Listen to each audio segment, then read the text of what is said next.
Millions of years ago, before the dawn of man, the turning Earth was caught in the dead cold grip of the Ice Age. In those early years, the Ice Age glaciers were at work, plowing out the island water empire. In the beginning, it was very dark, and from the old legends of the Tlingit, the creator of heaven and earth was called the Great Raven. It was he who brought daylight to the world. As the earth turns, the first rays of sun strike the waterways of the southeast border, and it's good morning, Alaska.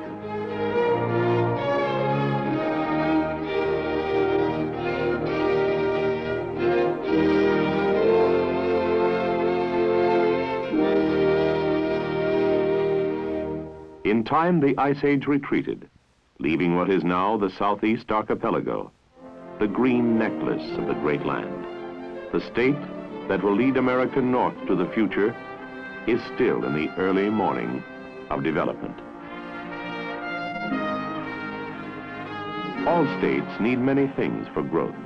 Among them, natural resources are important. Human resources are vital.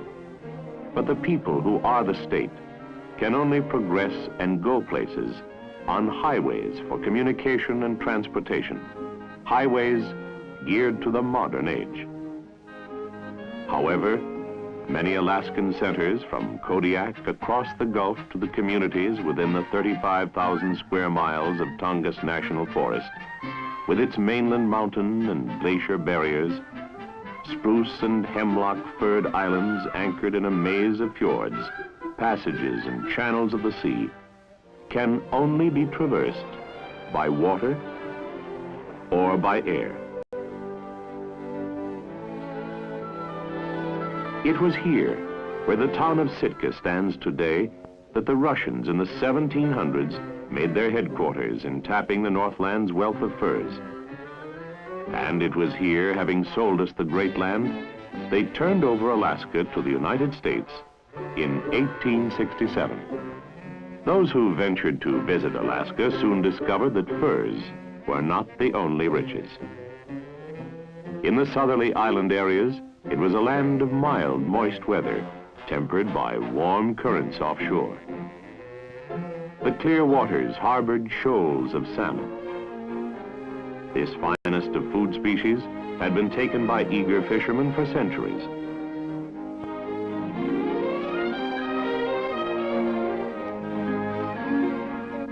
And the wealth of forests had already supplied timber for the first lumbermen.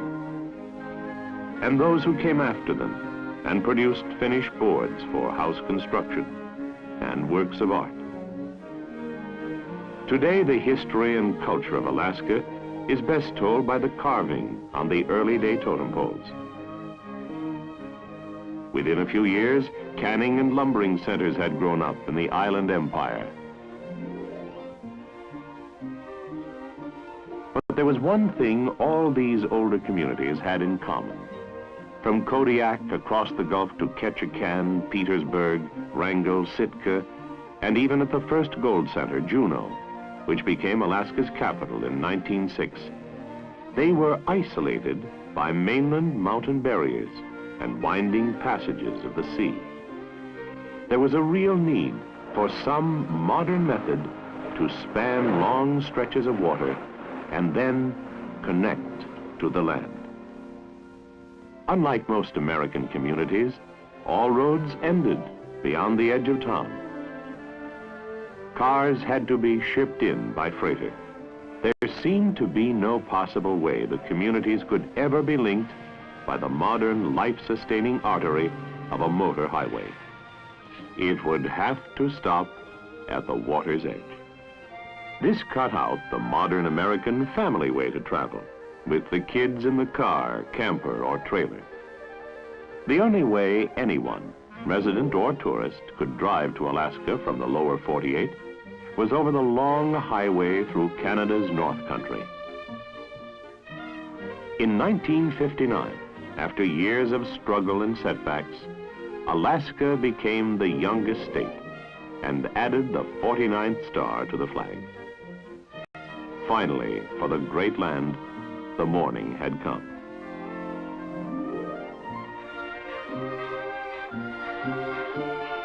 The signal had been given to go for progress. Now more than ever, a highway that could continue land routes over the water was a necessity. The forerunner of what was to be a solution to the problem was a little, unimpressive ferry called the Chilkat. One thing about it, with a limited cargo of passengers and vehicles, it did provide a limited road from Juneau up the Lynn Canal to Haines. From there, people, as they do today, could drive through a corner of Canada to the vast body of mainland Alaska. This gave a few far-sighted men the concept of a moving road to span the waters and tie our cities in southeast Alaska and on westward together. They called it the Marine Highway. In 1960, a bond issue to build 3 large, newly designed ferries was authorized and passed. In 1963, the first motor vessel, the first segment of the Marine Highway, went into operation. This was the Malaspina, to run from Prince Rupert in British Columbia to Haines and Skagway by way of the towns of southeast Alaska. The best expert predictions were far exceeded the first year, though the last of the 3 new ferries was not delivered until June of that year. Here was a real extension of land roads that could take any vehicle that was legal on America's highways, up to and including the largest freight trucks. There was far more traffic the first year than had been predicted for the 4th year, and by the end of the 4th year, traffic was 5 times original predictions.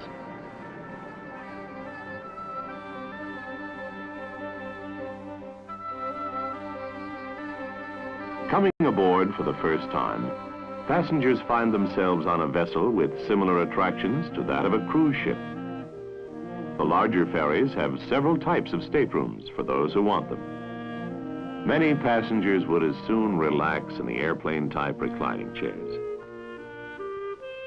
There is a snack bar for a quick bite or a meal, or self-service refreshment at any time.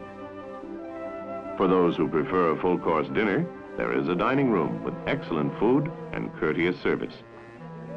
There are no traffic worries, no exhaust fumes, and no wear and tear on the nerves in this kind of highway travel. The passengers can relax and leave the driving to the captain, while the operation of the propulsion power is handled by the engine room crew, who have charge of the big diesel twin engines totaling 8,000 horsepower to 17,750 horsepower per ship. The horsepower that makes it possible for traffic to smoothly move while the cars are safely parked and the motorists enjoy life. There is even Forest Service personnel aboard in the summer to help acquaint newcomers with the great land. Leaving Seattle in summer, Alaska-bound passengers are advised to make ferry reservations for their cars. In fact, the entire system is on a full reservation basis, except for the foot passengers. This goes for Alaska residents as well, who are on their way home after pleasure or business in the lower 48. Ferry departures are prompt, so don't take a chance on being left behind. Beginning in late fall, residents of Alaska are not traveling as often, and there is more space for the growing winter and early spring tourist traffic, which takes advantage of southeast Alaska's mild weather and the scenic interior. On the inside passage, you are never out of sight of land and the most spectacular scenery in the world. Once across the border into U.S. waters, the ferry is in Tongass National Forest, maintained forever for the benefit of the original inhabitants. In the narrow sections, the shores are so close, the wildlife can enjoy watching the travelers. The Wrangell Narrows call for expert navigation from the wheelhouse, with only a few feet leeway on either side of the huge vessel. In spite of Alaska being a virtual wilderness on every side, some of the state's greatest industries are here in the Southeast Archipelago.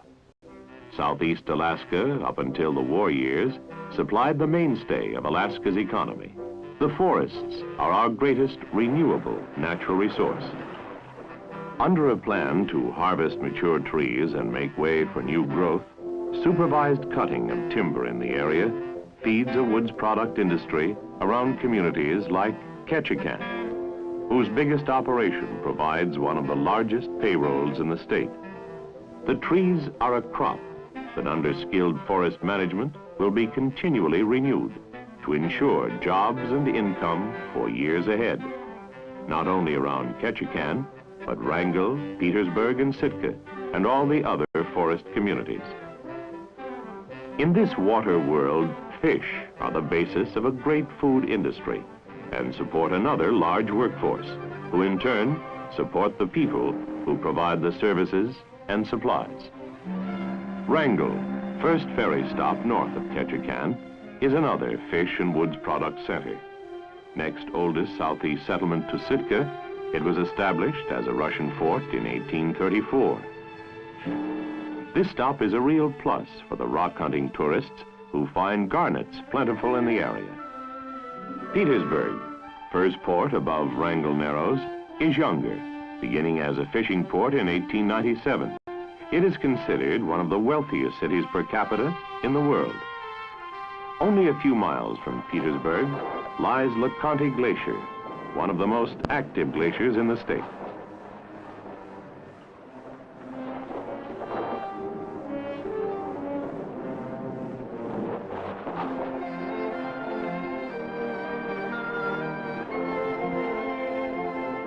Juneau, at the foot of a towering mountain complex, is America's most scenic state capital. Gold was discovered here in 1880, but the mines have long been idle, though one is still a tourist attraction. Other attractions are the Capitol and the Governor's Mansion, dating from 1912.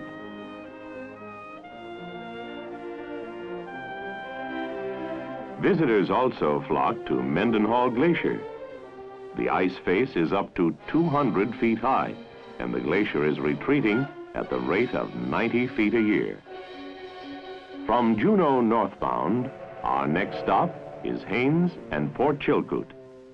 This is a center of native culture, and the Chilkat Indian dancers are world famous.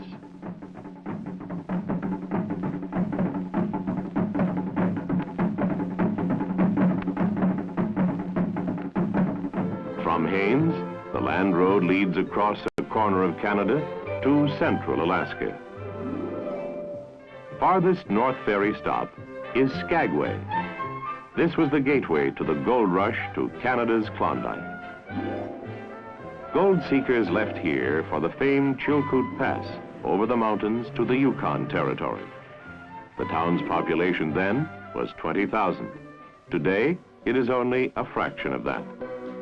But the days of old are relived for the tourist in the summer-long Trail of 98 pageant.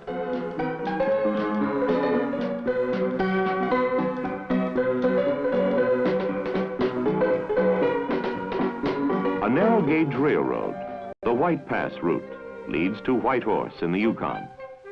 Today, mineral concentrates from Canada provide heavy freight for this route.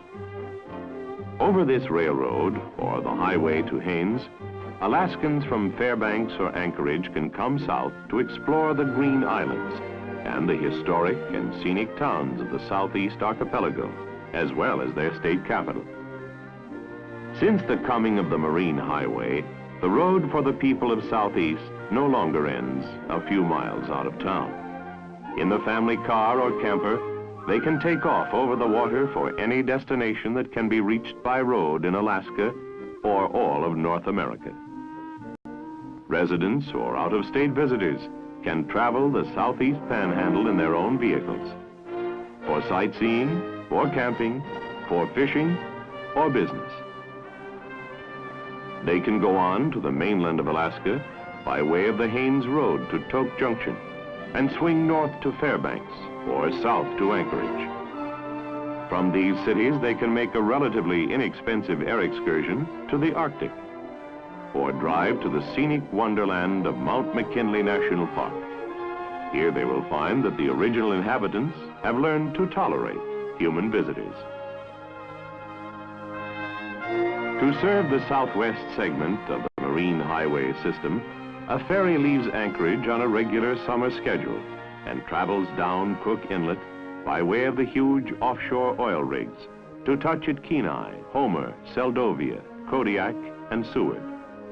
The motor vessel Tustumena has a unique built-in elevator that makes possible the handling of vehicles at any port in any tide condition. As the result of the passage of a bond issue, this vessel was lengthened by being cut in two and having a specially engineered section welded in. This added to the vehicle capacity and increased the number of staterooms.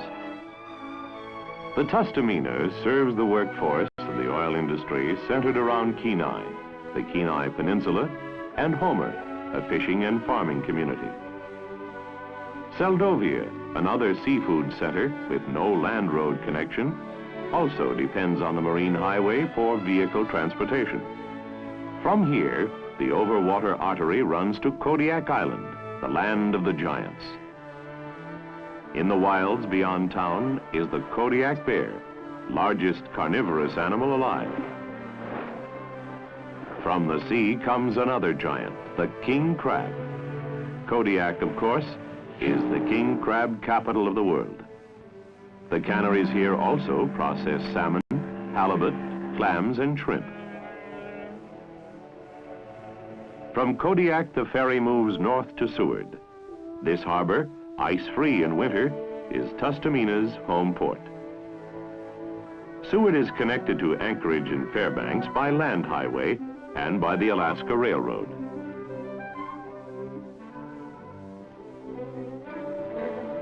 Northeast of Seward is Prince William Sound. At the head of Valdez Arm is the town of Valdez, tied to inland centers by a year-round highway that runs through scenic Thompson Pass, one of the heaviest snowfall areas of the state. Valdez is to be the southern terminus of the pipeline to the North Slope oil field.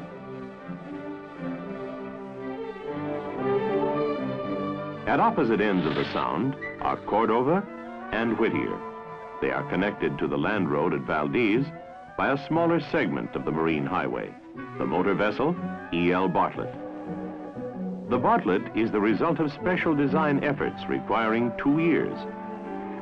Just short of 200 feet in length, it can carry 165 passengers and load 35 cars through the knighthead bow or by the stern ramp. This makes loading or unloading possible at either end. To take a car to Cordova until a land road is built, one must take the Marine Highway. 95% of passengers who arrive here are residents of Alaska. However, tourists are now discovering Cordova because of its beautiful setting and the abundance of wildlife in the area.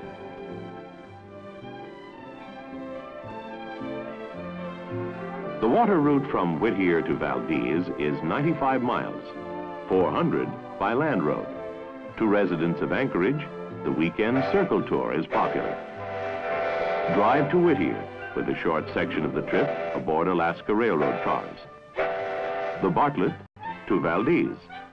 Folks, if you take a look forward and to your right, off the starboard bow, there's a cliff coming up there with a bird rookery. We'll pull right past so you have a good look. Then drive back to Anchorage by road. But whether on business, pleasure, or honeymoon, the Marine Highway makes the Prince William Sound trip easy, and passengers enjoy one of the greatest cruises on Earth as they relax. There is wildlife ashore. The valleys are filled with moose, the rivers with fish. And high above in the lofty crags lives the mountain goat, most sure-footed of all animals. There is sea life in the blue-green waters of the Sound, from sea lions to leaping whales. But creeping rivers of prehistoric ice provide the greatest spectacle of all, especially the Columbia Glacier, where skyscraper-sized monoliths crack off and collapse from the ice cliff in splintering thunder.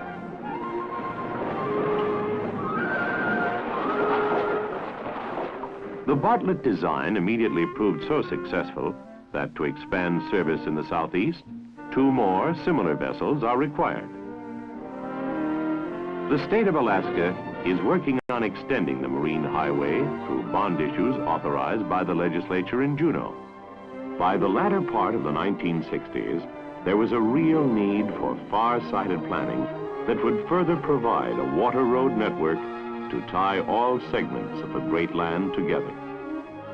At the same time, planning that will provide for the future flow of traffic that already has passed all predictions and expectations. The important role of the marine highway system for all Alaskans was best emphasized by Governor Keith H. Miller. Alaskans have always faced transportation problems. We live in a state of vast areas. Long distances and rugged terrain separate our cities. Construction of highways and railroads to connect the coastal cities of southeastern and southwestern Alaska is economically prohibitive. The logical answer was a moving road that would span both land and water. 10 years ago, the concept of a water highway system that would provide an economical method of travel for us was just a good idea. Today, that good idea is a necessity of economic life that we cannot do without. In fact, over half of the passengers who travel on our ferries are Alaskans. Ferry traffic results in a greater variety of goods and savings for all Alaskan consumers. This traffic stimulates employment and investment and contributes to greater business efficiency. Alaska has begun a period of growth and development. We must expand the ferry service and facilities to communities that are now served by plane. Existing vessels must be modified to increase efficiency. Service should be extended to connect the southeastern and southwestern portions of the system.